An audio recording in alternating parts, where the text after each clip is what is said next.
Raw tonight was the first episode coming out of Backlash on Saturday, and it was the kind of episode that if you were to wait until tomorrow and you were to watch the highlights that they put up on their YouTube channel, you could be through the show in 10 minutes and really not miss anything significant.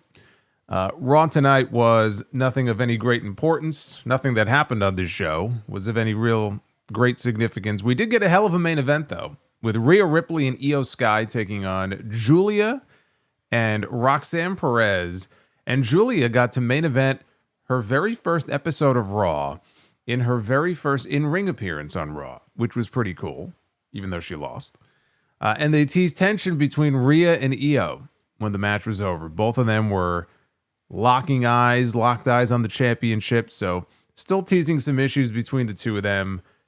AJ Styles and Finn Bálor, they had what was only the fourth singles match that they've ever had together. Fine match on the show. Nothing you need to go out of your way to see. A common theme on the show tonight was how dead this crowd was. They were in Louisville, Kentucky tonight. And it was pretty much the story with every match, or damn near every match on the show, where the crowd was just very, very quiet and didn't seem to really be particularly interested in anything outside of the entrances and, kind of key moments like that. Because what do they have? I mean, they had 10 or 11,000 people, I think, in the building tonight. And if you were watching this show, you would never really know it. Just watching the show was really, this show was deader than Boston's chances of winning 3 straight against the Knicks. It's just dead. But we have a new match added for Saturday night's main event. It is a tag team match. It is not the tag team match that I thought we would get, and maybe we still will, at Money in the Bank, but we're getting Seth Rollins and Braun Breaker against CM Punk, and not Roman Reigns, but CM Punk and Sami Zayn. They're going to be tag team partners. They don't entirely trust each other. So that was added to the card. We already know Jay Uso is defending the World Heavyweight Championship on that show against Logan Paul. But we also got the announcement tonight that there will be a World Heavyweight Championship match, not at Money in the Bank, but on the Raw after Money in the Bank. And Gunther will get the winner of Jay Uso and Logan Paul on that show. And so what does that mean? The fact that they're saving it for Raw and they're not doing it at that PLE, is that significant of anything? Maybe. I don't know. We'll talk more about that and get into the rest of this show. This is your Raw on Netflix review. It is Monday, May 12th, 2025. I am the Solomonster. Thank you guys for hanging out with me on a Monday night and kicking off the week with yours truly. Do me a favor. Hit that subscribe button, leave a comment in the live chat. We got a whole bunch of people in here with us as we climb even higher. Super chats are open, and you will see them popping up on your screen as they come in. Any messages that do come in, I will be reading them. So if you have any questions or comments coming out of tonight's show, please do let me know. And if you missed episode 912 of The Sound Off, well over 2 hours long, a great episode. It went up yesterday, covering a lot of ground, Backlash, Fallout, other wrestling news, sad tweets, your questions, all kinds of content. Go check out episode 912 when you are done here tonight. Now, Raw ended last Monday with the return of CM Punk. He came out. He possibly cost Seth Rollins the World Heavyweight Championship in his match against Jay Uso. And he opened the show this week because CM Punk came out to the ring to address the audience. And he was not in a very good mood. But then again, when is CM Punk in a very good mood? CM Punk said that he was angry. And he was angry with a bunch of different people, but chief among them, number one with a big fat bullet, he said, is himself. Because this was not the first time that he has been betrayed by Paul Heyman. And he drew attention to the fact that at one time, Paul Heyman actually took a ladder and slammed that ladder into his head.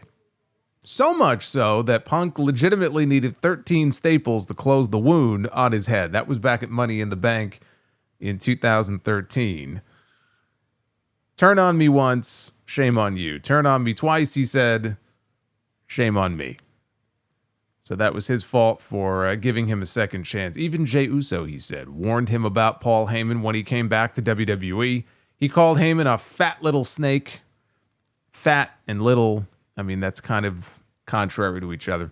He called Heyman a fat little snake. He said, so yeah, he's mad at himself. He's mad at Paul Heyman. He's mad at that little Temu CM Punk Seth Rollins. Paul Heyman, you know how this ends. Says he can't wait to get his hands around his fat little neck and squeeze him until his eyeballs pop. So Heyman's voice, we hear Heyman's voice, and it interrupts. And Punk asks, so where's the Penguin at? And he comes waddling out, and then he stops on stage. Punk warned him, whatever words you choose, they will be your last. So Seth Rollins makes his way out. And he is joined by Braun Breaker. Punk says, you're just a song, kid. You're just a song. At some point, the bell has to ring. Which is a wild comment to make about somebody who honestly is one of the best in-ring guys in the entire company. I mean, to use that line on of all people, Seth Rollins, you're just a song, kid, and then the bell rings. I wouldn't be using that insult on Seth Rollins. Rollins, Braun Breaker, and Paul Heyman, they're all out on stage, and they're not going anywhere near the ring. Rollins says that Heyman was Punk's best friend, and he was made to suffer because his life was made a living hell on the road to WrestleMania, and now Punk is out here gaslighting all of us, trying to make us believe that he, as in Heyman, betrayed Punk. Heyman believed in him for years when no one else did. Rollins believed that Punk was scum, that Punk was trash, that he's human excrement, or Hulk Hogan, as MVP would say. And now he stands in the ring as the reason why Seth is not the world heavyweight champion right now. Punk says Rollins won't ever be the world champion so long as Punk is on 2 feet. Seth says that Punk loves to play the victim. You want to die a martyr? Well, he says that can be arranged. And that's the cue for Braun Breaker to make his way down to the ring, and Punk attacks him with a microphone as soon as he gets into the ring. But now Rollins is there, and the numbers game. We see the numbers game, time and time again here. Punk fights back, though. He double legs Rollins. Here comes Sami Zayn. Breaker dumps him, though, with an overhead throw. Rollins and Punk, they're going at it again. Now it's 2-on-1 all over again. So Heyman hands Seth a chair. But Jay Uso is in. He kicks the chair back into Seth's face. Sami grabs a chair. Punk grabs a chair. The great equalizer that it is, and the heels scramble out of the ring. And so that was the opening segment. Now, later in the show, they announced the tag team match that I mentioned for Saturday night's main event coming up on May 24th. It is going to be CM Punk and Sami Zayn on the same side as tag team partners for the first time since War Games. They're going to be taking on Seth Rollins and Braun Breaker. In the back later, may as well mention this part now. This came later in the show, but there was a backstage segment later on where you saw CM Punk sitting there in the dressing room, and Sami Zayn was sitting right next to him. You see the lockers behind them. And Punk admitted to Sami, I'm having a hard time trusting anybody. And Sami had difficulty trusting Punk, he said, for War Games, but that all worked out pretty well. Said they both liked to do things their own way, and they had similar ambitions, but they would get nowhere with Rollins and Breaker standing in their way. Sami said that they could take them out together. And they bumped fists. Now, I know this is going to get people talking about the possibility of Sami Zayn turning on CM Punk, which they certainly teased it here. Punk is being very standoffish, as he should be, given what happened at WrestleMania. Really, given what's happened in multiple places in his career. You could understand if he would be a little standoffish and distrustful of certain people. And that's what they want you to think, that maybe one will turn on the other, or Sami will turn on Punk. I don't think that Sami Zayn is turning on CM Punk. Some people might think that. I don't think that's the direction they're going in here. It really wouldn't make any sense. I mean, think about it. If this were to end at, let's say, Saturday night's main event, and Sami Zayn turns on CM Punk, I really don't know why some people are actually giving this serious consideration here. Because if you really think about it, if that's all this is going to lead to, why wouldn't Sami have just taken them up on their offer from weeks ago to leave Raw, go to SmackDown, and be next in line for a shot at the WWE Championship, whoever wins at Backlash between John Cena and Randy Orton? He said, no, screw you. Now he's going to turn against CM Punk and side with Rollins and his crew. I mean, unless he ends up being a mole like Kurt Angle was during the Invasion angle, for the Alliance, it doesn't make any sense. So I don't see that happening. I don't think he's got to worry about that. Now, before the opening match on the show, which was Penta against Chad Gable, a rematch from Penta's debut on Raw back in January, we got Pat McAfee making his way out to the ring, which was a bizarre time for him to make his entrance. Because initially, when they showed Michael Cole sitting at ringside, just before this match started, he was sitting there by himself, and he said his colleague Pat McAfee will join him later on. And then Pat's music hits, and he gets a full entrance on television, gets a full entrance, makes his way out to the ring, and he's slapping hands with the fans and, fist bumping the camera guy, big smile on his face. This was 48 hours after he got his ass kicked by Gunther. So McAfee said that, well, I had to get cleared first by WWE Medical before they would let me out here. Michael Cole said that Gable was standing up for El Grande Americano after what Americano did to Penta at Backlash. He said Americano was on a tour of Mexico, even though there is no proof of this. There's no social media video or photos documenting this, but that is what he has been told. So here we had Gable standing in for the Speed Champion. So as I mentioned, this was a rematch from Penta's debut on Raw a few months ago. Penta did a dive out to the floor early. Gable nailed him with a headbutt out of midair as he flew out of the ring, and then he yelled, "Lucha Libre sucks," as they went to commercial break. Penta made his comeback coming out of that break. Gable, though, cut him off with a bridging German suplex for a 2 count. Gable flew off the, I noticed it in this match that Chad Gable, his physique, very similar to El Grande Americano. I don't know if that's evidence of anything, but it's almost like they could be brothers. So Gable flew off the top. Penta caught him with a code breaker. Gable came back with a moonsault for 2 and applied an ankle lock. Penta, though, immediately rolled out of it and hit a super kick. Gable was taunting Penta as they were standing on the ropes. Penta shoves him off, and Gable lands on his feet.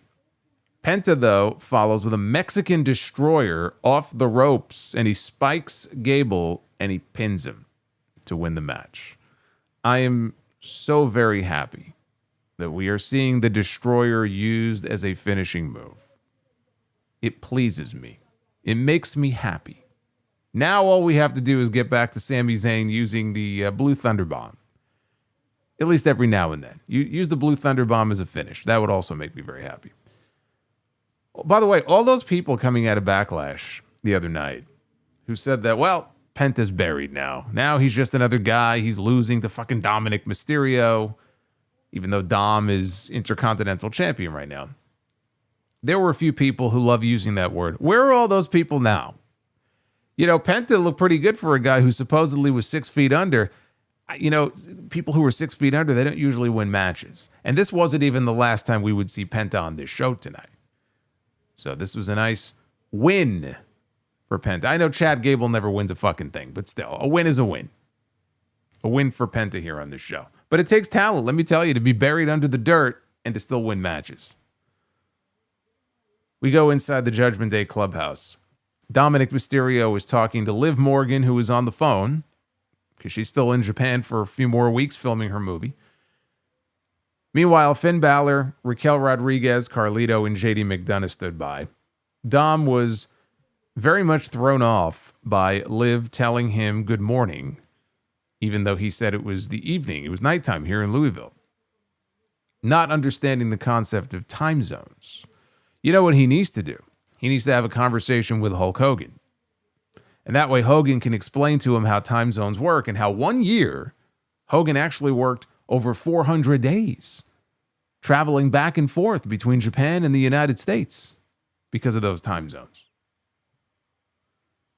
So Dom spoke with Balor and recalled that, he hesitated at Backlash when he had an opportunity to attack Penta. And that could have cost him the Intercontinental title. And Balor told him, you're just getting paranoid like Damian Priest and Rhea Ripley did when they were champions. And then he added that everything worked out okay anyway at Backlash. And Balor said he would take care of AJ Styles tonight. Balor literally betrayed Damian Priest in his match with Gunther at SummerSlam last year. So I would say that he's got good reason to be paranoid. I'm just saying. We got a video package recapping the match from Backlash with Gunther and Pat McAfee. Come back live, and McAfee is waving to the fans in response to the great ovation that they gave him. One of the few great reactions, honestly, on the entire show tonight, because the crowd was mostly fucking dead. Michael Cole encouraged McAfee, go ahead, stand up. So he hopped up on the announce desk and he played to the crowd. McAfee sat back down. He talked about how every part of his body was sore, and he showed, or he claimed anyway, that his chest was all bruised. I'm looking at his chest. I'm like, his chest looks normal to me. But he says his chest is all bruised, and he claimed that one of Gunther's chops, and this may have been a shoot, popped a blood vessel in his eye. He said he respects Gunther even more now, and he thinks that maybe Gunther has a little respect for him and Michael Cole. Now, in case you were wondering, by the way, if this issue is going to continue, because I said, coming out of Backlash when I did the review the other night, I said it didn't feel like this was going to continue. There was really no reason for it to. They did the match. Gunther won. He actually paid respect to McAfee when it was over, and he left. And so this just solidified it, because Gunther was on the show tonight, but he had nothing to do with Pat McAfee or Michael Cole, which was good. I'm happy about that. But if you're wondering, the issue is now resolved. It's time to move on. We have the War Raiders. Let's move on to this. Against the Creed brothers with the New Day on commentary at ringside. Michael Cole said the winner of this match could earn a future tag team title shot. Not would, could. Ivar made a comeback as they came back from a commercial break. Julius hit him with a superplex. Brutus followed with a moonsault for a 2 count. Eric rammed Ivar into Julius in the corner, but Brutus broke up the pin. Brutus gave Ivar an angle slam, which was actually pretty impressive. You wouldn't know that from the crowd because they didn't really seem to give two solitary shits about it, but it was pretty impressive. Ivar tried a double handspring elbow, but the Creeds caught him out of the air and slammed him. Eric broke up the cover. He tried to psych up his partner, but he got distracted by Xavier Woods. And Kofi Kingston then attacked Ivar as he went up top, which allowed, and the referee didn't see this, which allowed the Creeds to hit Brutus or hit the Brutus ball for the win. And the New Day ran off looking quite proud of themselves. So the match, honestly, was solid stuff here from these two teams. And they were trying to get the crowd into it, but the crowd just, they weren't invested. And they didn't really seem to care much about this. Now, in the back later, during a commercial break, this was so important, it happened during the commercial break. The Raiders were complaining to Adam Pearce in the locker room about the New Day getting involved in their business. New Day interrupted. Everybody is shouting and yelling at each other. And Pearce says the Creeds are getting a shot at the tag team titles. But since the New Day want to continue to involve themselves in the War Raiders business, the Raiders are going to be involved as well. And so this match, and they didn't say when it would be, but this match is going to be for the tag team titles. So it's going to be a triple threat match, which is exactly what I was expecting. I mean, I didn't really expect them to do heel against heel for the titles. I mean, the division is dead enough as it is. You're going to take two heel teams and put them in the ring together? I mean, that doesn't make any sense. So I figured they were going to go the triple threat route. I want you to compare, okay, the Raw tag team division right now to what the SmackDown tag team division has been recently. I mean, it is night and day between these two divisions. And even now, I'm a little worried about where things are going to go with the SmackDown division, because all the stuff with the Street Profits and DIY and the Motor City Machine Guns and Pretty Deadly, it seems to have played itself out. Now you got Fraxium, right? They had a hell of a match with the Profits the other night. So it's good that they have, a new team now that's up there in that division. And we'll see where it goes. But it's just a night and day situation between these two divisions. The Raw tag team division right now, I mean, it is ice cold. I mean, there's just nothing going on. You got the New Day, you got the War Raiders, you got the Creeds. I don't know if they're trying to replicate like what they were doing on SmackDown, but It's not working.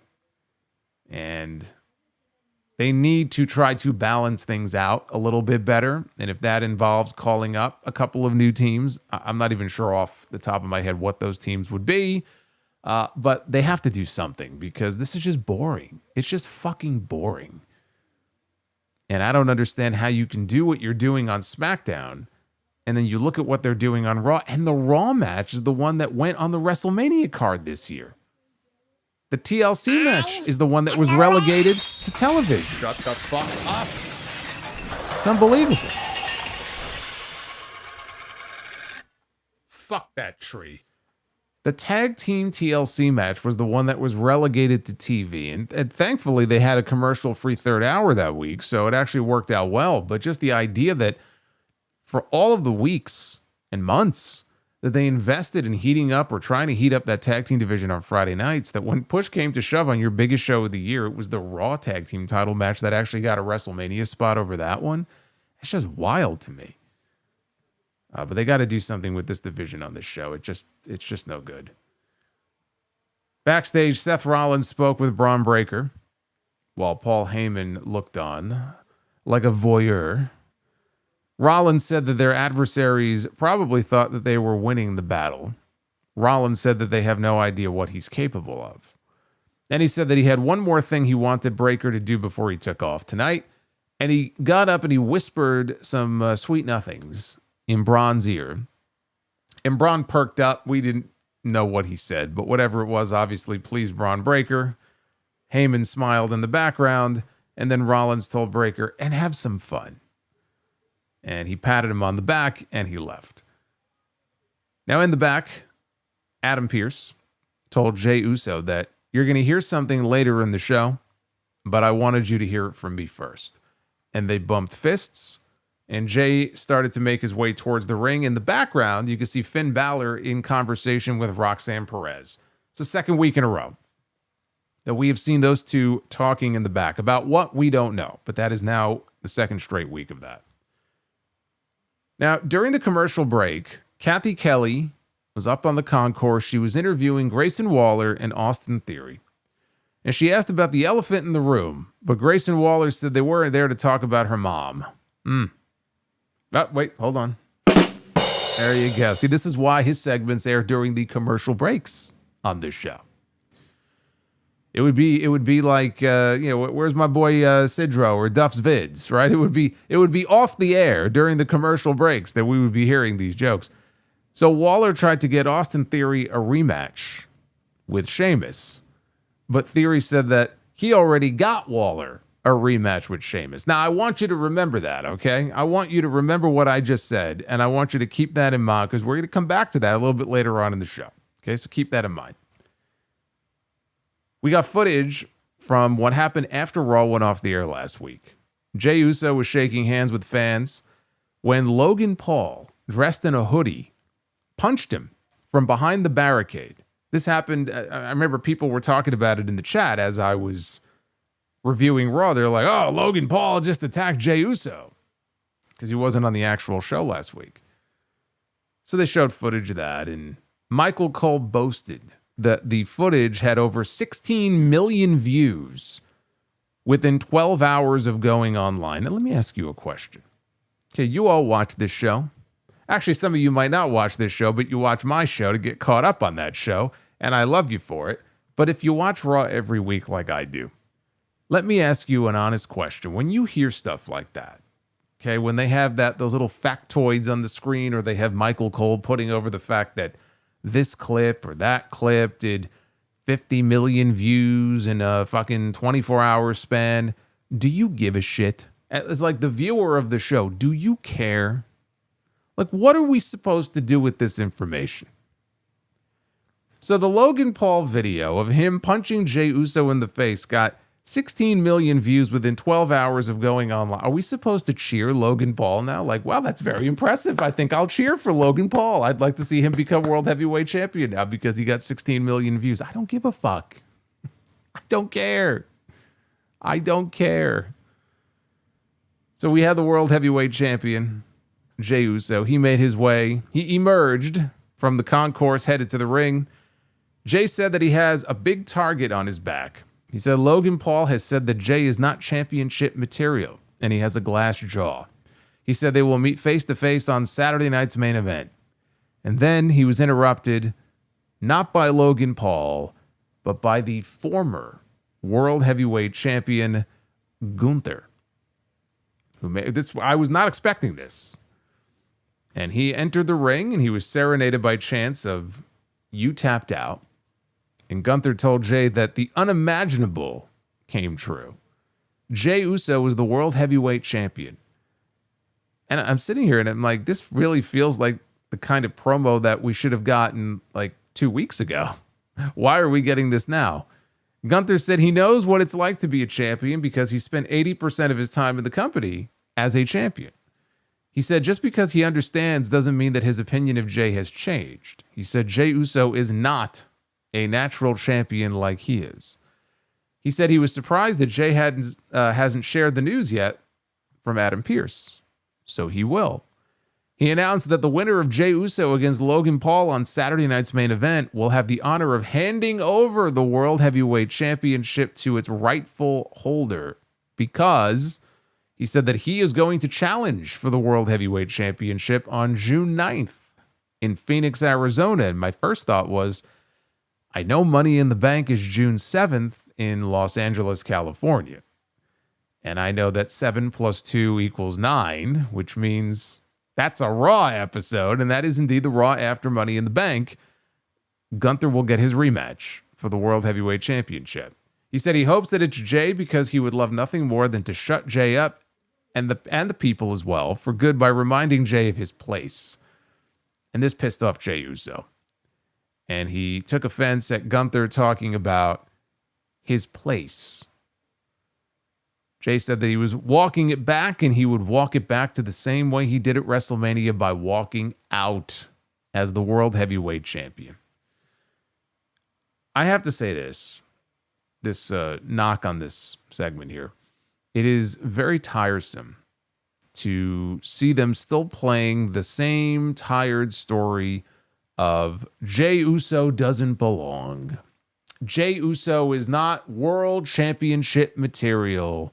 You're just not fit for the role, Jay. Even though we are now weeks removed from WrestleMania, and Jay Uso is indeed the world heavyweight champion right now. Like, as a story going into WrestleMania, it worked. Like, it worked fine. I mean, whether you were into it or not is not the point.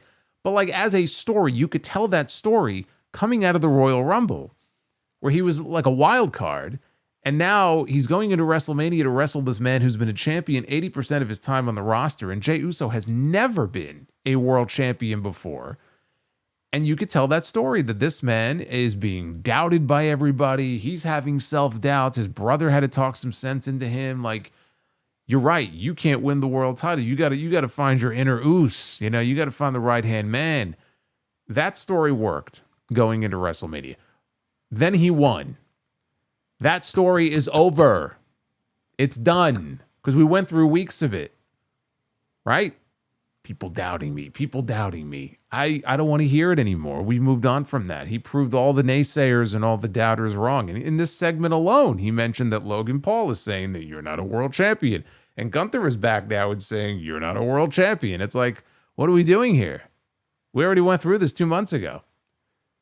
So that I didn't like. But on a positive note, I will say this, though. This was the best that Jay Uso has sounded on the microphone and the most comfortable that he has sounded on the microphone in forever. And certainly since he won the championship, I thought he was really good here. Now, as far as them doing the championship match on Raw and not on the PLE next month, this is what happens when they have those 5 match. You know, at some point, WWE probably will have 5-week PLEs. We're getting our first 2-night SummerSlam this year. It's probably a little experiment. WrestleMania, give it 5 years. WrestleMania will be a 5-week extravaganza. But no, these 5-match PLEs that, you know, Triple H likes to do, assuming Money in the Bank is also 5 matches like Backlash was, you got 2 Money in the Bank ladder matches. Let's say Roman Reigns is back in time for Money in the Bank, and maybe he won't be, but I think he will. And maybe they do a tag match, right? That would be 3. John Cena will likely be on the show defending the WWE Championship. That's 4. So that leaves room for one more match. You going to throw another title match on there? It's like they're going to want to spread the love out a little bit. They're going to want to spread things out. And it's not the worst idea in the world to have a major attraction for your television show coming out of the PLE. So I don't really have an issue with them doing that. It is a little strange that you would announce it for Raw so far in advance and not actually Money in the Bank. But on that show, again, 2 ladder matches, and if they have another big attraction, you almost don't even have to do it on that show. And you save the attraction for 48 hours later. So I don't really have much of an issue with it. Them doing it right after Money in the Bank, though, is interesting. Of all the events, it's Money in the Bank. And it could mean that the reason it's being done this way is that whoever wins Money in the Bank is going to cash in or attempt to cash in their contract during that title match or after that title match on Raw that Monday. Now, it's impossible to know who's going to be in the match because they haven't even started qualifying matches yet. Qualifying matches for Money in the Bank are going to start next week. So without knowing who's actually going to be in there, I can't sit here and really make sense of like, oh, okay, so-and-so is in the match. So, I could definitely see them cashing in, because they're a Raw guy or I don't know. I don't know who's going to be in the match and if it's going to make any sense. But that is what made me think maybe that's part of the reason why it's happening right after Money in the Bank. And maybe there'll be a cash-in attempt. I was just talking about Gunther on the Sound Off yesterday. Coming out of Backlash, I don't know what direction is there for him outside of Goldberg, because Goldberg is having his retirement match in the next few months. And the direction has always been rumored to be and even Goldberg has said it looks like Gunther might be the guy, but he's not sure. They haven't told him anything. It's like he's just going to show up and, or Triple H will give him the call and say, okay, here's the guy. And Goldberg will be like, okay. I don't think Goldberg is lobbying for anybody. Let's put it that way. Because there was a time where I thought Braun Breaker was the perfect final opponent for Goldberg. And Goldberg puts him over. And Braun Breaker is involved in a completely different story now. To where I'm pretty sure that's not going to happen. And if it's not going to be him, then it should be Gunther. Of course, I say that now. If Goldberg wins his fucking retirement match, I'm going to regret saying that. But that would seem to be the only direction for Gunther that is pretty clear at this point, and that match is still probably a few months away. What do you do with him in the meantime? That's why I said I was very surprised when they hit his music and he came out during this segment, because I didn't think they were going to a rematch with him and Jay Uso, and if they were going to do it, they would have done it at Backlash. Instead, we got him against a fucking announcer. And now they're going back to him and Jey Uso for the World Heavyweight Championship. The one thing I don't want to see is Gunther losing to Jey Uso again, let alone losing to him clean. Now, if you wanted Goldberg to get involved and cost Gunther the match, you have to come up with a reason for it. Why would Goldberg all of a sudden, unsolicited, show up and cost Gunther his match? There's got to be a reason for it. Otherwise, it doesn't really make any sense. So my fear is that they do this match and there's no shenanigans and he just beats him again, which would be a fucking awful idea. And I really don't think they're going to do that. So they must have something planned here, some angle planned or some kind of big finish planned, because that's the one thing I absolutely do not want to see them do. We already saw Gunther go in there and tap out, and not just tap out, but tap out quickly. Like as soon as he put the hold on, like he was tapping out. I have no interest in seeing that again. So we'll see what they do as far as how Gunther is going to lose, because he is not winning the World Heavyweight Championship back. I really don't. I don't really see that happening. If he did win the World Heavyweight Championship back, I certainly would be very happy to see that and very surprised. And also, if Goldberg and Gunther is the play, let's say for SummerSlam, it doesn't have to be a World Heavyweight Championship match. Like, that would also be very dumb. I don't think he's winning the title back. Now, at this point in the show, they aired a tribute to Sabu. with Michael Cole and Pat McAfee narrating some words live. Sometimes they do these pre-recorded video packages. And here they were narrating over like a slideshow of images. They also aired a graphic for him at the beginning of the show. I didn't mention that, but at the very top of the program, they did have a graphic for him. I talked about the death of Sabu on the Sound Off yesterday. Literally, as I was sitting here recording the podcast, I got a text message from my friend Noah Mark, pointing out to me there was a tweet out about Sabu passing away. And I said, what? So I went online, I stopped what I was doing, and I went to go check, and sure enough, it was true. So you got my real-time reaction to the news, because that's the first I had heard of it, and then I spoke about Sabu for about 10 or 12 minutes. That's on Sound Off 912. It's up on the channel, too, if you wanted my thoughts on his passing. Jackie Redmond was in the back, and she was interviewing Ludwig Kaiser about how we have not seen him very much in these last few months. He's sort of disappeared, which he has. And then we heard a clanging sound in the background, like some pipes got dropped on the ground. And the camera rushes over to find Jay Uso laid out with Braun Breaker standing over him. And Breaker walked away with Paul Heyman. Sami Zayn comes in, CM Punk comes in to go check on Jay. So I guess that's what Rollins told Braun Breaker to have fun with. What did he do? We didn't even see what he did. Did he hit him with a pipe? Did he knock him into the pipes? He hit him once and left him laying. He wasn't even unconscious. And then he walked away.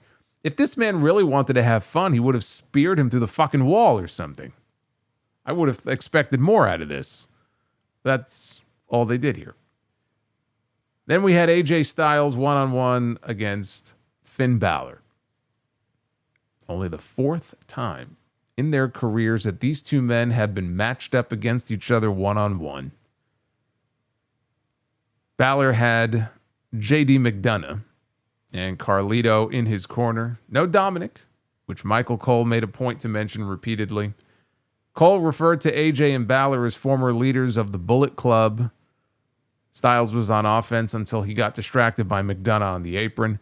Cole referred to this as the first distraction of the... I love this. It's the first distraction of the match, because Michael Cole's not a dummy, and he knows it's a Judgment Day match.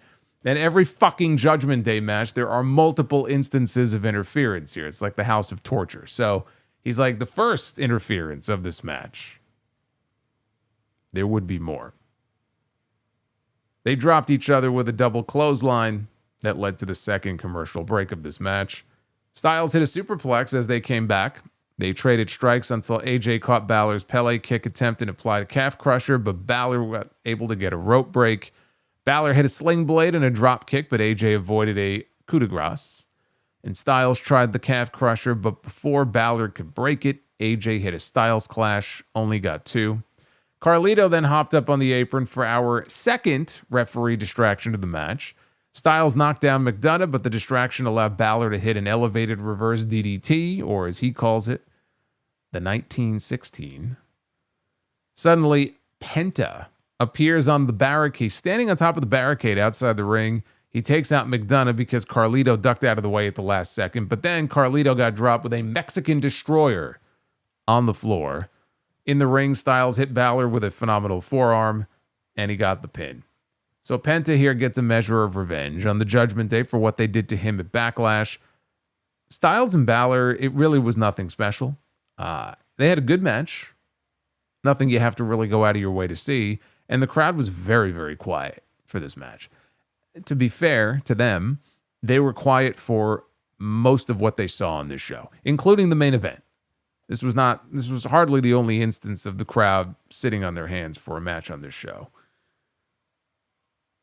They show Becky Lynch in the back. She was making her way out towards the ring. In the background, they show Karrion Cross, and it looked like Karrion Cross was handing out his own t-shirts to Kofi Kingston and Xavier Woods. Now, let me stop here. I don't understand how this man is still relegated to a 3-second background segment. And this is hardly the first time, right? He's in these background segments sometimes. Why is he still relegated to segments like this after he had finally built up a little bit of momentum. I don't want to say like the crowd was behind him the way they were behind Daniel Bryan in the Yes movement fucking 12 years ago. I'm not saying that, but like for the first time in his entire run in this company, it felt like he was really building up a little bit of momentum, and he had a buzz, and he had people talking about him, and his documentary came out online, and he had that like work shoot promo coming out of WrestleMania, and it's like, all right, they might have something here finally. Everything else they've tried hasn't worked, but they might finally have something here. Let's see where they go with this. And that's all he did on the show tonight. And I guarantee you next week, even if he has like a better segment than what we had here, it's not going to be much. Whatever little bit of buzz there was around this guy, they're going to completely squander it. They're not doing anything with it. They're not taking it seriously. It's just a complete waste. It doesn't matter what Cross goes out there and does on social media, because if you're not involving him in something significant and meaningful on the actual television show, it don't mean shit. Now he's in the back and he's handing, T-shirts out to the New Day, and people are like, oh, what does this mean? What does it mean? Who gives a shit? Because it's not even going to be followed up on, so who gives a fuck? That's not what I was talking about when I said you need to get him on the show more often and follow up on this. That's not exactly what I had in mind here. This is not going to lead to anything. Becky Lynch was out to the ring to talk about her loss to Lyra Valkyria at Backlash. Becky said that she was not beaten at Backlash. The fans didn't believe her, but one of them was taken to the hospital, that being Lyra, while the other one went on their big bus, had a shower, and a glass of tequila while basking in her brilliance. She didn't mention if it was Terramana, but she went on her bus and she had a drink. After everything Lyra did to her, attacking her character for weeks, Becky brought out the best in her and gave her the best match of Lyra's career. Lyra has never mattered more, she said, than she does right now. She also realized how much she was manipulated not only by Valkyria, but by the fans. She walked away for almost a year because the fans basically asked her to. She saw their reaction after the last time she won the women's world title, and if she wasn't there to win the title, then there was no point in her being there. She said that she had always been for the people because she had them to thank for her career. They saw themselves in her, and they were all in this together. And then something happened. She won. They couldn't see themselves in her anymore because they were failures, and they hated what they could not understand. One of Becky's friends asked if she missed it while she was gone. And she says she missed being in the ring, but she liked herself more now because she didn't have to listen to the fans tell her what she was about. She heard the same lies from the one person in Lyra that she had hope for in this business. So it all changes from here on out. From now on, she says, whatever you say I am, I am. So I'm selfish? Yes. I'm greedy? Yes, I am. I'm cutthroat? Yes. All the girls in the back who were happy that I was gone because they thought that they were safe were finally going to find out what it feels like to be held down by the man. It's a good promo. I don't know where it's leading. There was no Lyra on this show. I do wonder if she was hurt because she was really holding her nose, at the end of that match on Saturday. Even though Becky put her in a fucking arm bar, she was still holding her nose the entire time. And I didn't see any kind of injury updates on her, so I don't know if she, did get a broken nose or what the case may be, because it was a little weird. Like the winner of the match wasn't on the show tonight, but the loser of the match was on the show tonight cutting a promo, which was a little strange. So maybe Lyra really is hurt. But her delivery was fine. She got all fiery there towards the end. Her putting the women's division on notice. The issue with her and Lyra can't be over. So I don't know if we see Lyra back on the show next week or the week after that, does Becky attack her again? I mean, I just can't imagine that the issue between the two of them is over, even though Lyra did beat her. It wasn't like a decisive win. They were trading roll-ups back and forth. It was almost like a flash pin fluke kind of thing. But, Becky is not going to let that go. So I would imagine their rivalry will continue. I still think there is a chance we get a rematch on Saturday night's main event, but I guess at this point it really just depends on, whether or not Lyra is even medically cleared, if she is hurt. We got a Rusev video promo. He said that he didn't want to do what he did to Otis. He said he didn't want any of this. He said he just wanted to go home and be rich.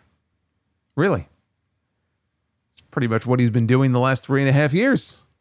I don't know why he stopped. Why would he even bother coming back if that's all he wanted to do? He said he was also once programmed by lesser people, and he can't leave his brothers until they all wake up. He asked if they think the fans care about that they miss their family and that it's their choice to hurt or to be hurt. He recalled Akira Tozawa stepping up while the fans cheered. He said wrestlers let the sheep control the wolves. He said he would rather fail than fall into the abyss. The abyss, by the way, being AEW, which is basically what that reference to the abyss was in his last video promo. He says he would rather fail than go back to AEW. That's how I interpreted what he said here. Now, backstage live, Adam Pearce was talking with Tozawa. Natalya was there as well, Maxine Dupree. Pearce said that he couldn't give Tozawa the match he wanted against Rusev because he is not medically cleared. Sheamus showed up. Shamo here on the show. And Sheamus said he knew Tozawa would give Rusev hell once he was cleared. And the two of them bumped fists. After Alpha Academy left, Sheamus spoke to Adam Pearce and proposed a match against Grayson Waller. Now, do you remember earlier when I mentioned the segment during the commercial break where Kathy Kelly was interviewing Austin Theory and Grayson Waller? And Theory informed Waller that he had gotten him a match with Sheamus. Well, I said that I was going to come back to it. Well, I'm coming back to it now. Because when Sheamus asked Adam Pearce for a match against Grayson Waller, Adam Pearce acted like this was the first time that this idea had even been mentioned. And he granted him the match. Even though we were already told earlier in the night that the match had already been made. It was double booked. They just booked it again. I have no idea what this was about. I seriously, how does one hand not know what the other hand is doing? Like, how does something like that even happen? I felt like I'm watching some bad Back to the Future sequel here. I'm more interested in this little tease, which is how I took it, of a match between Rusev and Sheamus. We had Sheamus here being friendly with Tozawa and saying, I know you're going to kill it with Rusev when you guys are in the ring together. So are we looking at a situation where when we get the eventual Rusev and Tozawa match and Rusev is just laying waste to this guy, Sheamus comes out and makes the save? I think Sheamus as the first real program, first real feud for Rusev is a great idea. And I think those matches could be a lot of fun. And the two of them are like best friends. They were both part of the League of Nations together many years ago. But I think, behind the scenes, they're very good friends. And I think that could be a lot of fun. So hopefully that's going to be the first like real Rusev feud that we get. And they closed the show with the ladies. It was Rhea Ripley and the Women's World Champion, Io Sky, taking on Roxanne Perez and Giulia in Giulia's in-ring Raw debut. And this woman gets the main event spot. You'll love to see it. The heels were in control through a commercial break. Right before the break, they were outside the ring, and Giulia gave Io Sky a drop kick, just like a standing, like front face drop kick on the floor. And Io sold this like she had been bumped by the Strowman Express. The way that she flew backwards and bounced off the mats outside. Oh, it was great. And just the idea that I'm watching Io Sky and Giulia in the main event of an episode of Monday Night Raw is just wild to me. So Ripley made a hot tag when they came back. She gave Roxanne a razor's edge and then a running kick when she popped up. Only got a 2 count. Perez brought Ripley off the top rope later with a Hurricane Rana. Giulia gave Rhea a vertical suplex before Roxanne hit a springboard moonsault for a 2 count. Io made a hot tag and hit Giulia with a missile drop kick. They all traded moves back and forth until Io hit her moonsault, but Roxanne was able to break up the cover. Giulia tripped Ripley off the apron before hitting Io with an avalanche butterfly suplex and then a brainbuster. Rhea, though, broke up the cover. Ripley pushed Io out of the way of a Roxanne Perez flying crossbody, and then Perez wiped out Giulia by accident. Ripley hit Giulia with Riptide while Io held down Roxanne, and Rhea was able to pin Giulia. When the match was over, Io and Rhea, they're posing together, and Rhea is looking up at the Women's World Championship, and then she's looking at Io, and Io is looking at her, and they're both looking at the belt. And they're teasing that these issues between these two women coming out of WrestleMania are not over yet. And Rhea wants a rematch very soon for that Women's World title. And that's how they went off the air. There were chunks of this match here where it turned into like a tornado match, and the referee just sort of lost control. But this was very good. Again, even though the crowd was very quiet for it, they were out there, and I thought that they were flying all over the place, and they were doing a lot of stuff. There was always a lot of action going on here. Never really a dull moment. So I enjoyed this. This was very good. 4 of the very best in the division. Doesn't matter if you're talking about Raw, SmackDown, NXT. You got Rhea, you got Io, Io's like the best in the company anyway. And then you throw in Roxanne, you throw in Giulia. I mean, you could pick a few others, of course, that you can pluck from NXT, like Stephanie and Jordan. I mean, the talent supply there is just endless. But 4 of the very best in the division right there in the entire company. But we got to get my girl Giulia some wins. Please, for the love of God, this woman has not won a match on television since early February. Okay, she is winless in 3 months. Not good. I know she was in the main event tonight. She's doing well, but you got to win. It's been 3 months. We got to start giving her some wins. That has to change. And, there's talk now. I should bring this up because I do think it's relevant to the fact that, they had the women in the main event tonight. And we've been seeing some of these NXT faces pop up on mainly Raw, not even Raw and SmackDown, mainly on Raw. But there was a news report today that the all-women's Evolution PLE, Evolution 2, which was rumored for July 5th in Connecticut, is actually planned, not confirmed, but planned to take place the following weekend, which is the weekend of July 12th. And the reason why that is significant is because July 12th is not only Saturday night's main event, but earlier that afternoon, because it's not running at the same time, earlier that afternoon is the AEW All In Texas show, their biggest show of the year. And it just so happens that WWE now is talking about booking Evolution for Atlanta, Georgia, if not that very same day, and it would have to be during the day because, again, they have a fucking Saturday night's main event that night. More likely it would be that Sunday, I'm guessing. Probably that Sunday night. I don't know why they would even want to run Saturday itself. I mean, there's one very good reason why they would want to run Saturday itself.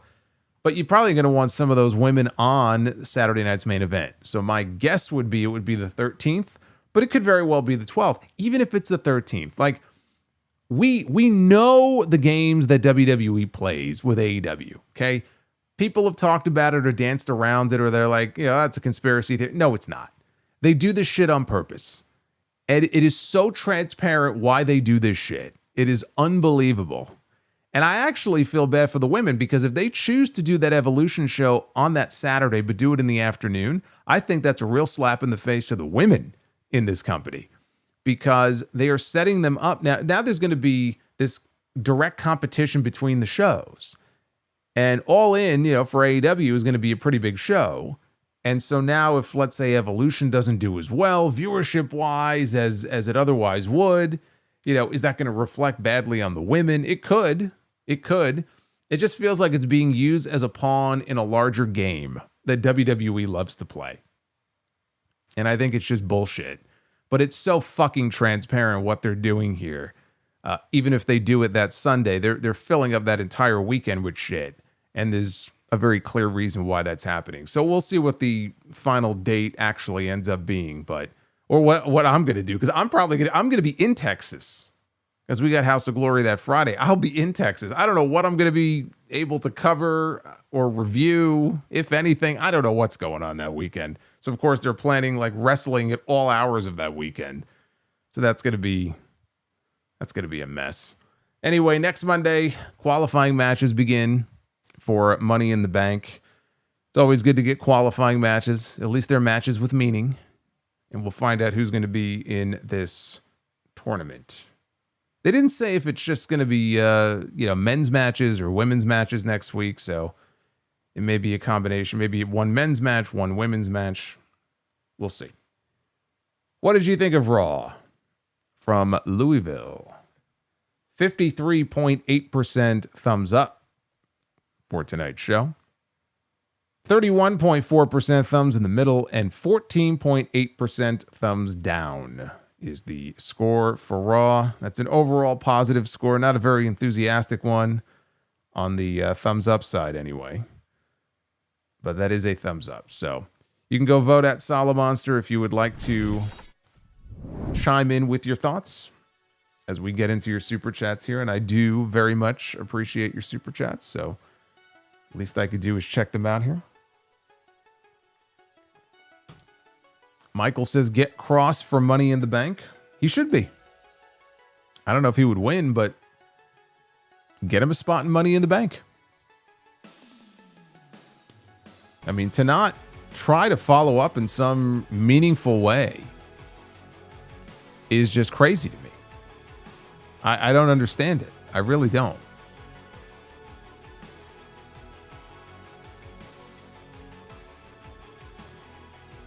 Hey, Celerot. What's going on, Celerot? If you see a crime happen at the Apple Store, it says, what does it make you? It makes you an eyewitness, he says. Get it? An eyewitness? Thank you, Celerot. Actually, we had a whole bunch of messages come in before Celerot. I should probably get to those first.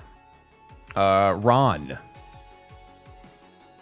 I don't get calling up Roxanne and Giulia just to feed them to Io and Rhea every week. I guess it's fitting that Roxanne was talking with Finn Balor, and hey, maybe that's what they were having their conversation about, They have something in common. Finn Balor and Roxanne Perez. Dried Chicken says, after the CM Punk segment, this Dried Chicken is currently watching New Japan Best of the Super Juniors. We'll enjoy. And then we had Celerot's message. So thank you, Celerot. Duff's Vids. What did Simba say to the slow bus driver, Mufasa? And eBay is so useless. I tried looking up for lighters, and all they had was 13,749 matches.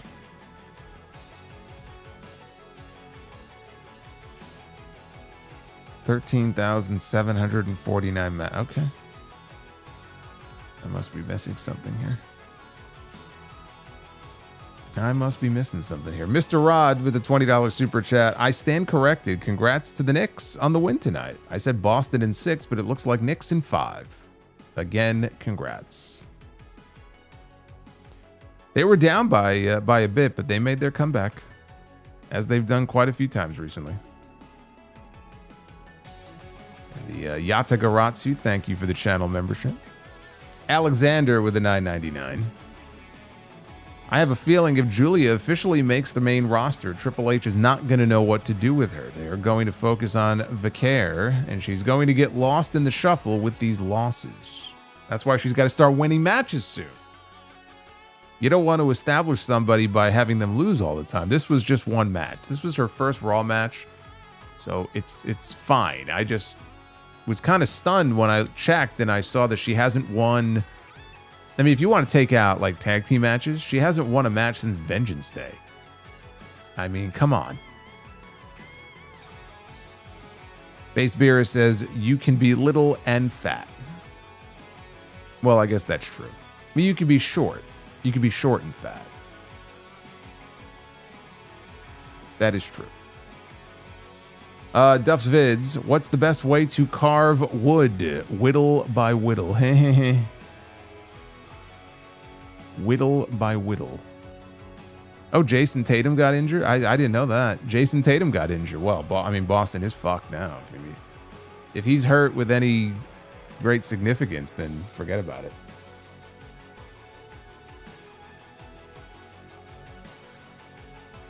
Sidro. Neighbor just banged on the wall at 4:20 a.m. Lucky I was up playing music. He shouted, "Can we have a little respect, please?" So I shouted, "I'm not a big Aretha Franklin fan, but okay. This one's for you." Sounds like something I would do. That was great. That was actually very great. He tore his Achilles. Now, is that the rumor? That he tore his Achilles, or is that actually confirmed? That's pretty bad if that's what happened. Q Moore. 48 months. Look at this guy. 48 months of channel membership. Marquand, rest in peace, Sabu. My favorite Sabu moment was prior to ECW Barely Legal. He called out Taz saying, "You effing midget, get out of here." Yeah, unfortunately, on social media in recent years, he had other stuff to say about Taz that was not very nice, and I will not repeat. I think my favorite Sabu moment is when he fell off the R on the Raw logo. I still think about that. Duff's Vids. Why did the God of Thunder need to stretch his leg muscles? He was a little Thor. Oh my God. Sidro, why did Banana go to the doctor? He wasn't peeling well. And fingers have fingertips, but your toes don't have toe tips. Yet you can tiptoe, but not tip finger.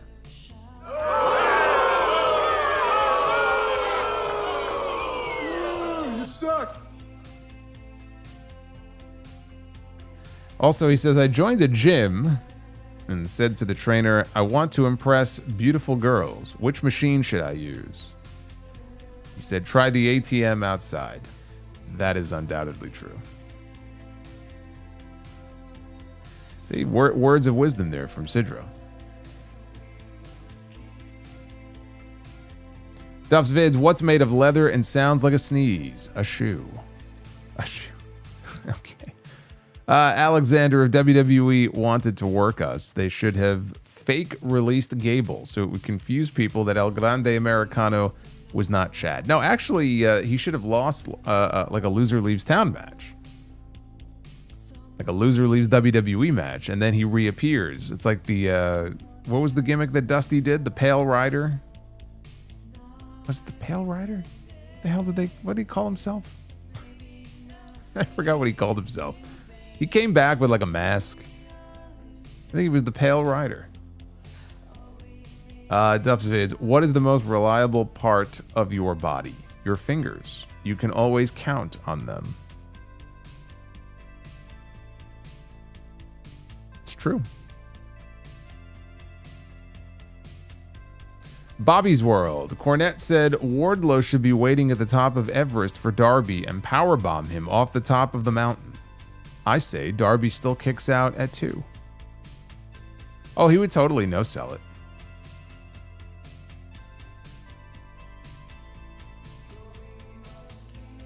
The Midnight Rider. What? I called him the Pale Rider. Where the hell did I get that from? Blue Onion says the Pale Rider was Mordecai. Okay. I don't know why I thought he was the Pale Rider. The Midnight Rider. Duff's Vids, did you hear about the fire at the shoe factory? Unfortunately, many souls were lost. Oh my goodness. Thank you, Duffs. I thought of Mordecai. You know how many people probably think of Mordecai in a given day? None. So why did I think of Mordecai? Sidro, thieves have stolen ship's entire supply of energy drinks. I don't know how they sleep at night. And how do you turn deviled eggs into regular eggs?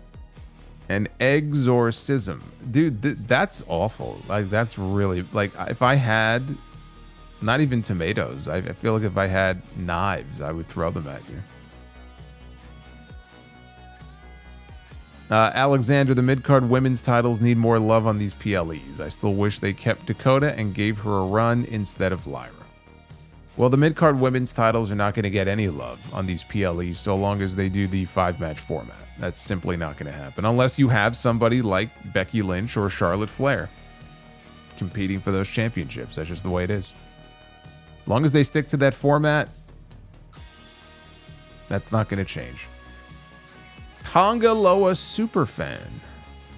The Evolution PLE is rumored to be in July. Who is rumored to return around then? Are we heading to Tonga Loa, returning at Evolution? You can't tell me that wouldn't set the internet ablaze.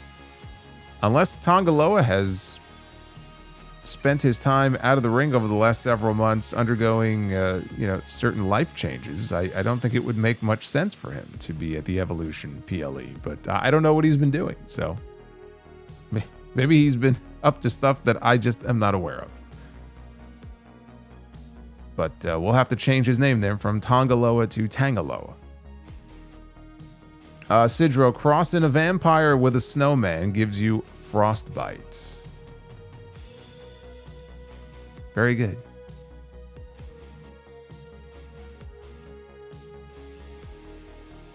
Larry Jester, I've been having sinus congestion issues. Breathing snot has been easy. Oh, breathing snot... I fucked up the joke. Breathing snot been easy. Also, I think my ass-kicking days are over. The last mule kicked back. You the man. Man, I messed up his first joke. Breathing snot been easy, he said. Thank you, Larry.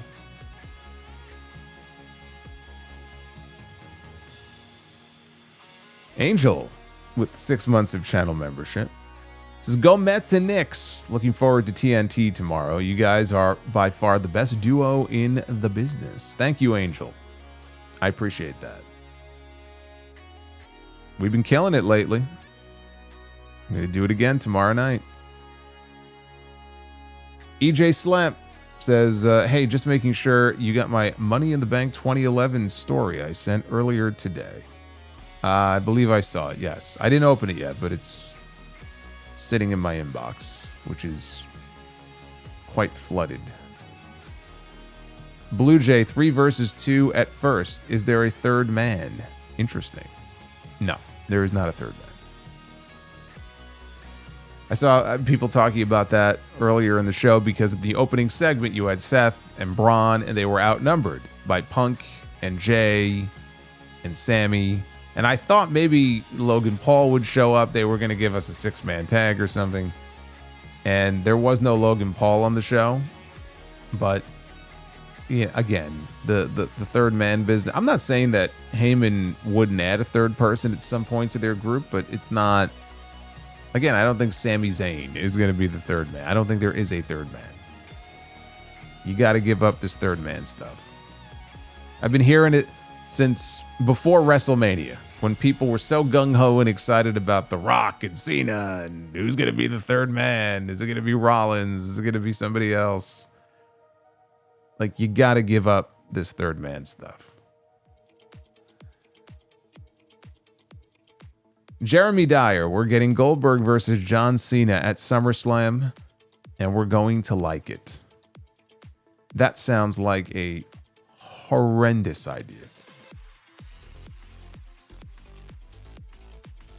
Can you imagine like this version of John Cena, who is as limited as I've ever seen him in what he does in the ring against a retiring 50-something-year-old Goldberg?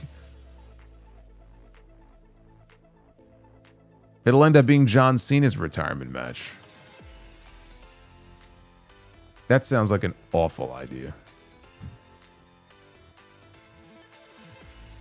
Chad Miller's security was being jerks, but Becky Lynch got mad at the Becky Hogan chants that I started. Well, because she's a heel. She's supposed to get angry at it. As long as you're chanting something at her as a heel, trust me, she don't care. That's exactly what she wants. There will be a third man, says Nick. Yes, eventually, but like people are talking about it like it's something that's imminent, or might have, been teased for like Saturday night's main event or something coming up very soon. I don't think so. People keep mentioning, somebody in the chat just mentioned Bronson Reed. I don't know what his status is as far as his injury. I'm not of the impression that he's expected back imminently. Could it be in the next 2-3 months? Maybe. I've seen no updates from him or rumors about his injury status. Reed in that group absolutely could work. Even though Breaker is kind of like the enforcer already, and they don't really need someone like Bronson Reed, for him it would be a great spot to be in, and I think it would work. But I don't know if that's what they have in mind for him.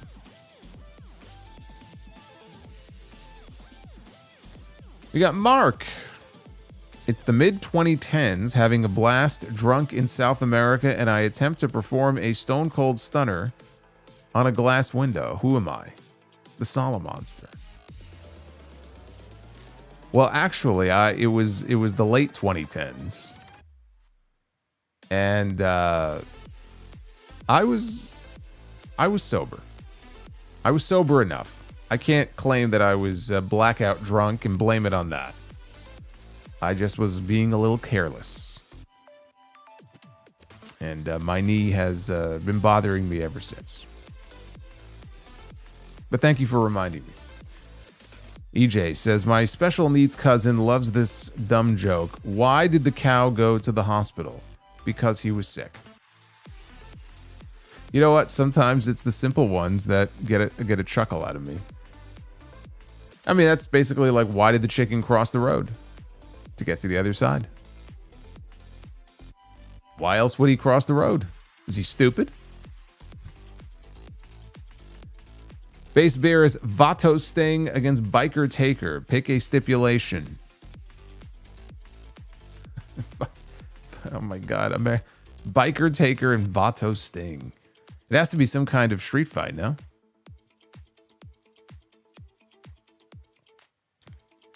You gotta have it as some kind of what was that parking lot brawl that John Cena had with Eddie Guerrero once, where they had all the cars like in a circle? Something like that. Celerot, why didn't the skeleton climb the mountain? It didn't have the guts.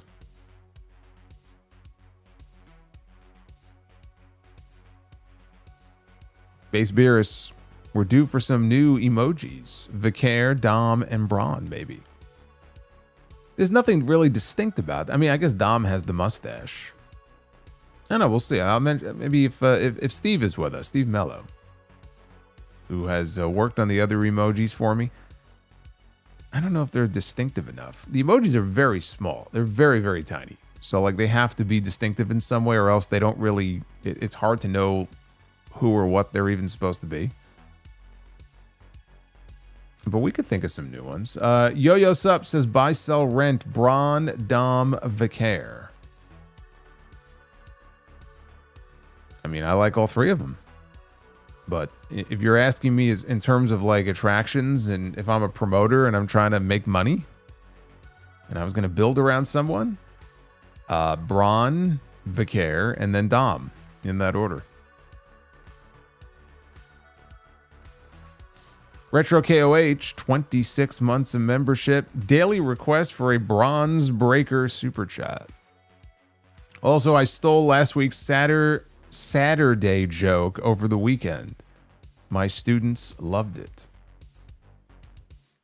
I'm sure there are people who will steal jokes that are mentioned here on this stream, and they will use it in their everyday life. Duff's Vids, how do you know when a vampire is sick? He's always coughing. Now, if you tell a joke like that in real life, face to face with somebody, you might get punched in the face. Retro KOH, why don't lesbians like to cook?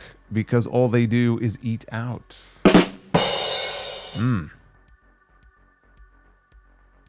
Yo-Yo Sub, buy or sell Dom with Liv or Dom with Rhea?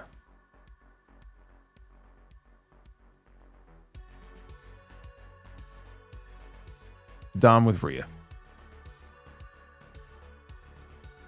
Alex, does it bother you that they just randomly gave us an AJ Styles Finn Balor match on a random episode of Raw instead of turning it into a potential mid-card feud of the summer?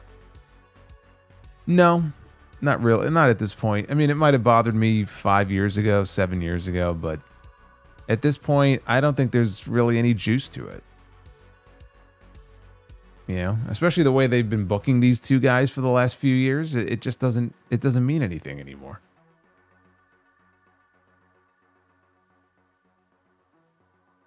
We got Tassie. If Triple H could still wrestle, would you be interested? No. Thank you for the question. EJ Slamp, The Third Man is a great movie, by the way. One of Orson Welles' best performances. Never saw it. Sidro, big sale at Lego store. People lined up for blocks.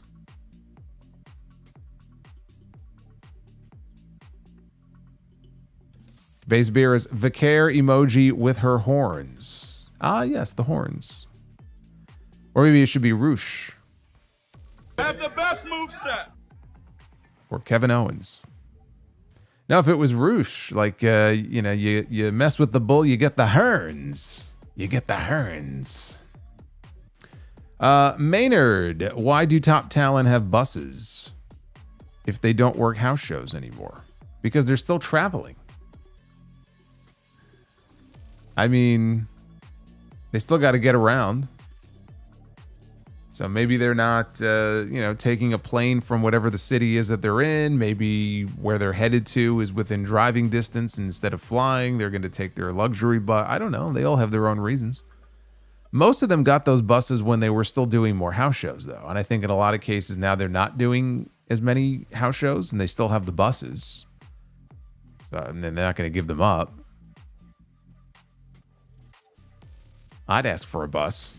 Even if I only used it 4 times a month, I would ask for a bus. This is part of my new contract if I were a top star. It's a hell of a lot more comfortable than traveling without one.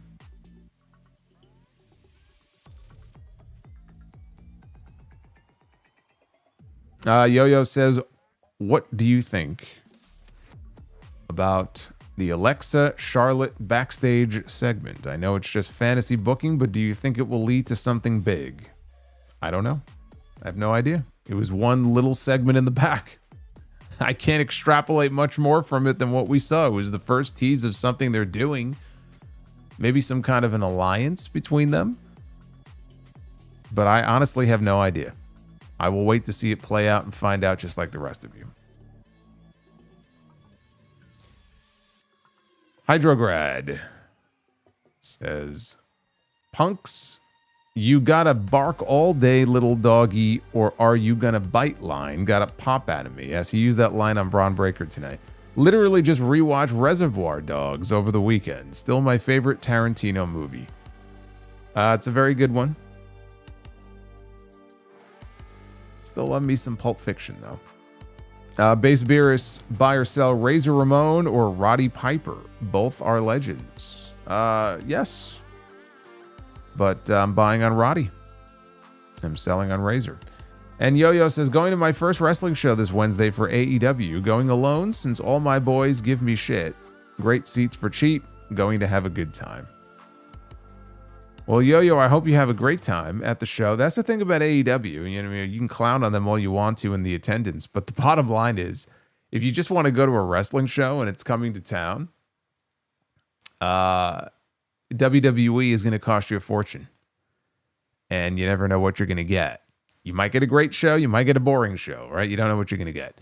But you're going to pay an arm and a leg, especially if you're going with multiple people, if you're going with kids. You're probably not going to get a better deal, honestly, than what you'll get at an AEW show, you know, for the price they charge for their tickets relative to WWE. So enjoy the show. I'm hoping for a good one because I'll be here covering it on Wednesday. And Maynard says, should AJ Styles be in a program or is he cooked? No, I wouldn't say he's cooked. He's not the same AJ Styles when he first came into WWE. I mean, he's 9 years older. And working the style that he worked in his career is going to take a toll on your body. More than it would if he was, you know, working a more basic, grounded style.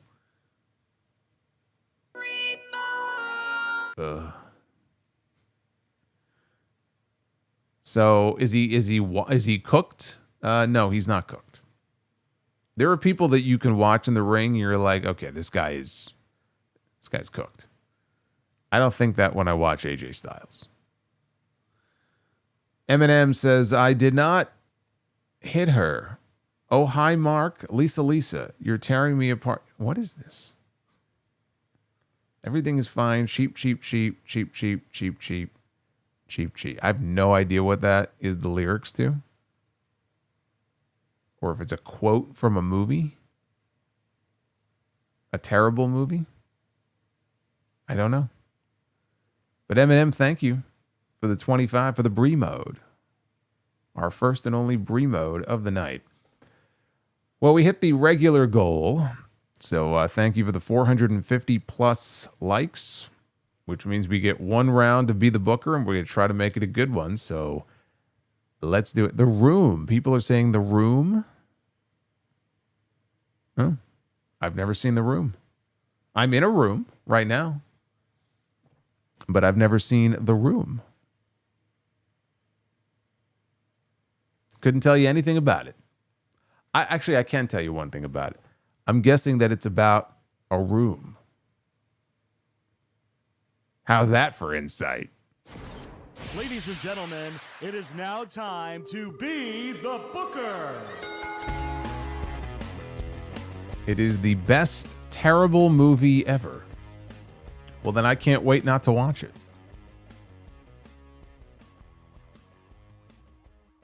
Time to be the booker. Let's get to work here. Make the magic happen. Randy Orton forces Adam Pearce to add a stipulation to your match is the first thing we land on here in Be the Booker. We're going to the stipulations for this match. Do you believe this? We have to add a stipulation for our tag team match.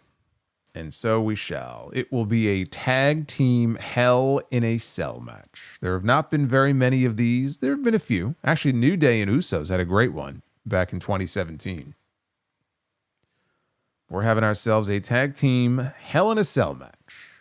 Here we go. This should be good. And we have the Von Erich boys. Kerry Von Erich and Kevin Von Erich are on one side of the cell. And on the other side of the cell, we have, oh no, Rick Steiner and the legendary Judy Bagwell against the Von Erich boys. Hell in a Cell. The one and only Judy Bagwell. And yes, your eyes do not deceive you. In Rick's hand is a WCW tag team title belt. She had one too. It was brief, but she had one too.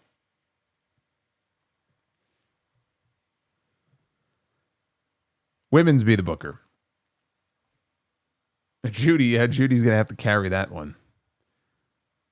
We have Cora Jade, or maybe we should call her by her new name, Elena Black.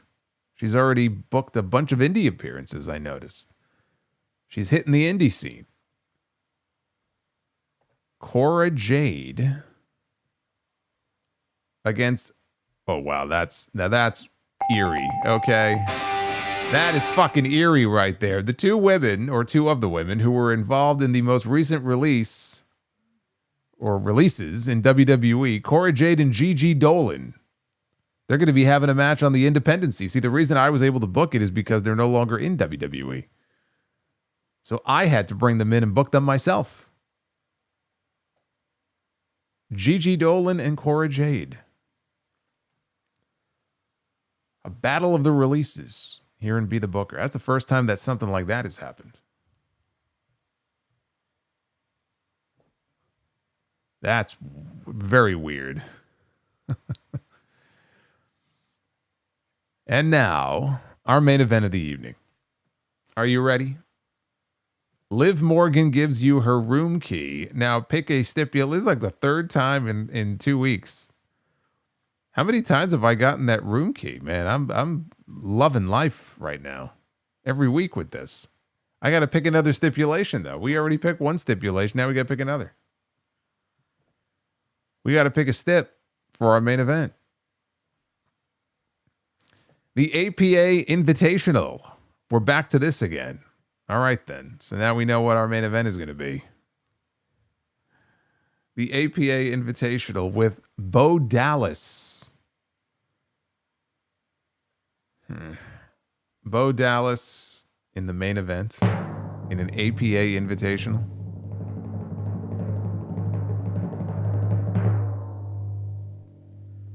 Against Mr. Perfect.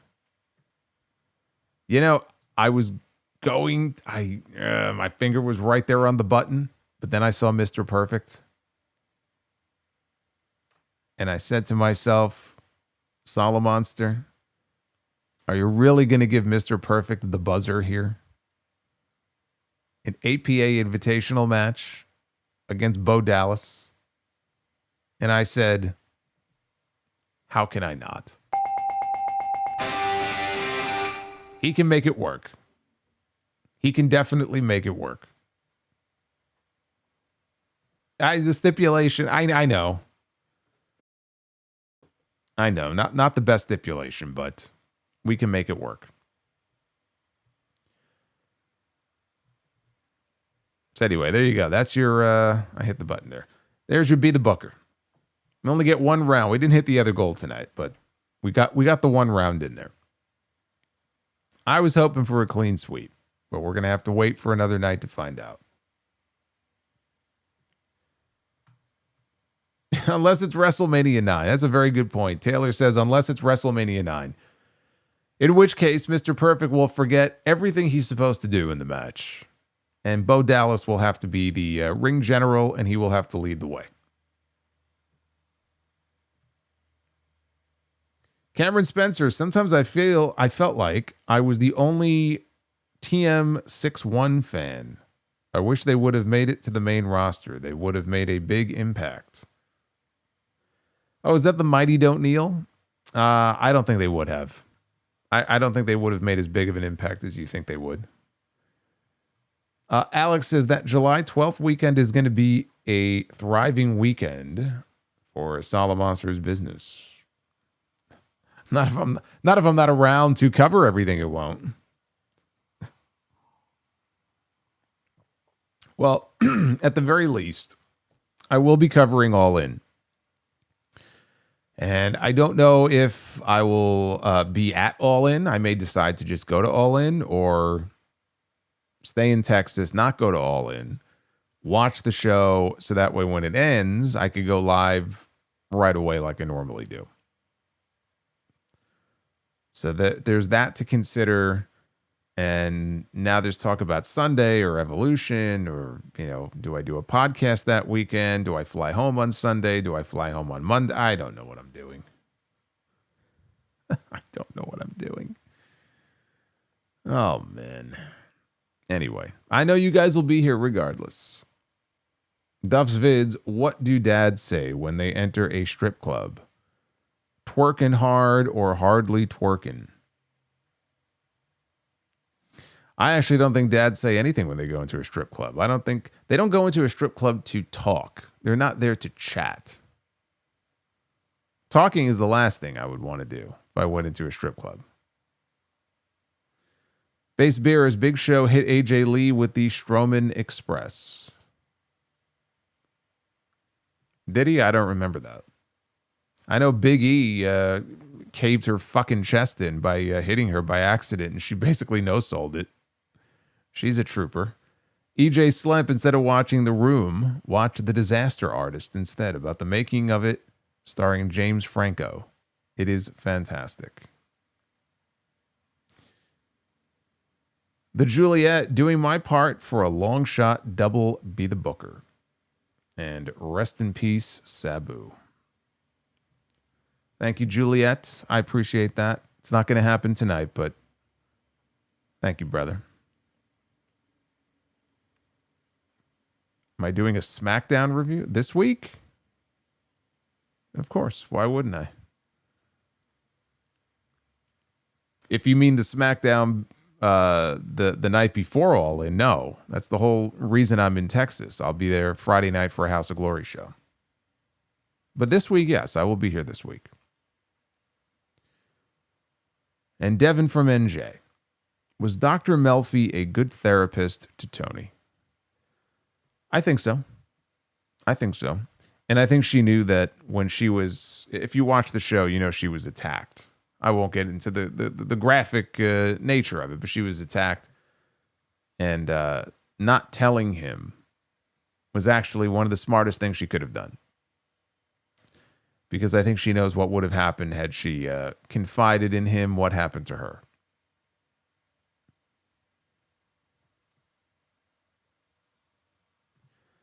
Eminem, the reference that I did was from The Room with Tommy Wiseau.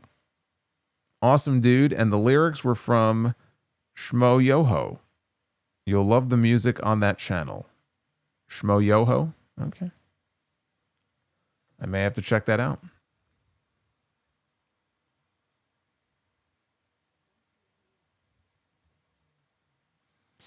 Yankees player was injured. Is that true? What player was injured? Hey, everybody say hello to Anthony. Anthony Mendoza just subscribed to the channel. We I forgot to mention this, passed 86,600. So we are on our way towards 87,000 subscribers here on the channel. So if you are a lurker and not subscribed, now would be a good time to subscribe and get other people to subscribe. Tell your friends, tell your family.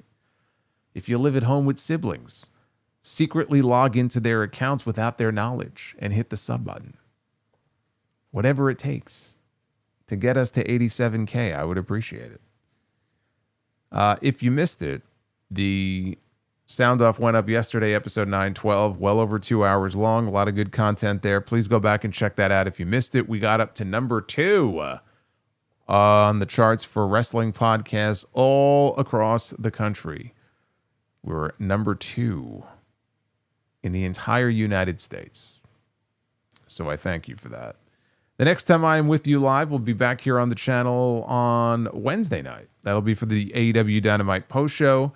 Beach Break. It's a big episode of Dynamite. We got Samoa Joe challenging Jon Moxley in a steel cage for the AEW World Championship. I will be live over on JD's channel for Tuesday Night Titans tomorrow. That's where you can find me. And yes, I will be here for SmackDown on Friday. So we got a full week of content coming your way. Duff's Vids, it looks like, is going to get the last word in here. What's match or matches, top 3 of Sabu's that you would recommend to watch for someone that only saw him in WWE and ECW? Rest in peace, Sabu. I don't know that I can give you a definitive list because I wasn't like the biggest Sabu guy or the biggest ECW guy back in the day. I know Sabu and Taz, and I don't remember the event, but there was a Sabu and Taz match. I think that's pretty legendary. I mentioned the Born to Be Wired match on the sound off with Terry Funk and Sabu, which is one of the most violent matches in history. So it may not be for everybody, but that certainly is going to be on most Sabu lists, I would think. So you got to have that one on there. But beyond that, I don't know that I can really make any other specific recommendations for you. Those are the ones that come to mind for me. All right, I will see you guys on Wednesday night for the Dynamite stream. Thank you for all the love tonight. I appreciate it. And I will see you soon. Take care, guys.